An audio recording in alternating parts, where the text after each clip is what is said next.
सो जिस तरह से आपने देखा कि कल मार्केट पूरी तरह से क्रैश हुआ था, इतना खतरनाक पैनिक हुआ होगा, जो भी लोग इन्वेस्ट किए होंगे नए नए आए होंगे, कि ऐसे लग रहा होगा कि मार्केट बिल्कुल अब यहाँ से कहाँ ही जाएगा। लेकिन एक दिन का फासला, एक दिन के फासले में देखिए वापस मार्केट कहाँ से कहाँ बाउंस कर गया, वापस बाउंस बैक कर गया जहां से वो गिरा हुआ था, और इतना जबरदस्त बाउंस बैक किया है कि आप पकड़ नहीं सकते।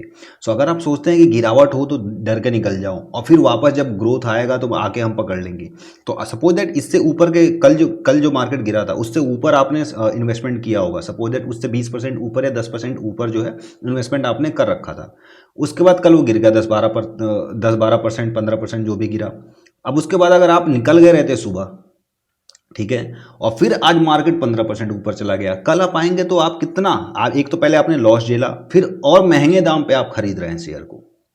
सो ये कभी ओवर स्मार्ट बनने की आप कोशिश ना करें कि हाँ अगर शेयर गिरने शुरू होंगे मैं निकल जाऊंगा, जब भागने शुरू होंगे आगे खरीद लूंगा। इस तरह से आप पैसा छोड़ के जाएंगे मार्केट में। सो ऑलवेज रिमेंबर कि गिरावट हमेशा एक अपॉर्चुनिटी है। गिरावट क्यों हुआ? क्योंकि सेबी के जो ऑफिशियल्स थे उन्होंने एक स्टेटमेंट जारी किया कि मिड कैप और स्मॉल कैप में वो थोड़ा सा बबल है। इससे पहले क्यों नहीं बोला? कई बार आपको देखना होगा कि न्यूज से सिर्फ कोई बात कोई कुछ कह दे उसके वजह से गिरावट हो, उसके वजह से भागने का नहीं, क्योंकि नीचे लोग तैयार बैठे पड़े हैं, वो इसी का इंतजार कर रहे हैं कि कब मार्केट गिरे और हम इन्वेस्टमेंट करें। अब आज जो लोग भर भर के इन्वेस्टमेंट किए हैं, कल वो लोग तो नहीं है ना जो कल बेच के निकले थे। तो सही वहां के ऑफिशियल्स ने कुछ कहा, मार्केट पूरा टूटा, और नीचे लोग बैठे रहते हैं कि कब मार्केट गिरे। उनका इंतजार ही ये है कि बस गिरे तो हम इन्वेस्ट करेंगे। जो बड़े बड़े लोग होते हैं उनका ये रहता है कि गिरावट में उनकी चांदी होती है।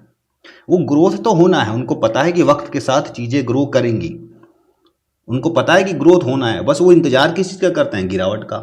आपके मन में लालच कब आता है, आपकी आंखें बड़ी कब हो जाती हैं? जब आप सुनते हैं कि हाँ नाइकी पे, एडिडास पे 50% का डिस्काउंट चल रहा है। यहाँ पे आपको वो लालच आना चाहिए ना, जब 50% की डिस्काउंट चल रही हो, 20% एक दिन गिरा, तो यहाँ पे आपको लालची होना पड़ता है। वापस मार्केट वहीं पे खड़ा हो गया, ऐसा नहीं है कि कल फिर भागता ही जाएगा।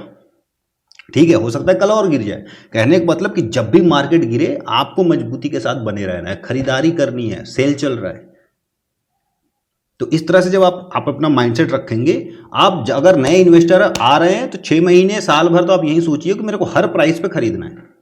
थोड़ा आप हमेशा एक साथ पूरा पैसा मत डालिए, पहले आप 10% डालिए, फिर एक गिरावट उसमें डालिए, और ये गिरावट आपको थ्रू आउट द लाइफ आपको झेलना पड़ेगा। जैसे आपको पूरी जिंदगी आप ये कह ही नहीं सकते कि मेरे को कभी बुखार नहीं होगा। लाइक हर साल होता है ना, मौसम चेंज होता है, सर्दी जुकाम बुखार, आपको नजला जुकाम ये सब होता रहता है ना। तो बस आप क्या करते हो? दवाई लेते हो, आप आगे की तैयारी करते हो। तो बस वही चीज़ें इसमें होती रहेंगी, छोटे मोटे गिरावट, ये ऐसे क्रैश होते रहेंगे, ऐसे आधी तूफान आते रहते हैं। तो ये चीज़ें आपको रख के चलोगे तो बहुत। अभी स्कोप कितना है स्टॉक मार्केट में इंडिया के? बहुत बड़ी आबादी यूथ है इंडिया की। आने वाले टाइम में हर जो भी यंगस्टर हैं सब स्टॉक मार्केट को प्रोफेशनली लेंगे। ठीक है, प्रोफेशनली नहीं ले रहे होते तो आज मार्केट टूट के खत्म हुआ रहता, आज भी 20% या 15%। प्रोफेशनली लिए इसीलिए टूटा, नीचे से उठ गया। तो आने वाले टाइम में अभी मुश्किल से 2 या 3 करोड़ के आसपास ही लोग रेगुलर इन्वेस्टर है। अकाउंट है जो उनका 7-8 करोड़ के आसपास है, डीमैट अकाउंट। जो प्रॉपर जो प्रोफेशनल इन्वेस्टर है वो 2-3 करोड़ के आसपास है। लाइक आप यूँ समझ लो 2% हुआ, 140 करोड़ की आबादी, 3 करोड़ लोग इन्वेस्टर है, 2% हुआ बस। और सेचुरेशन मान के चला जाता है कि अमेरिका में 50% बाय द वे इन्वेस्टर हैं। 50% वहाँ की आबादी सोचिए जो स्टॉक मार्केट में इन्वेस्टर हैं।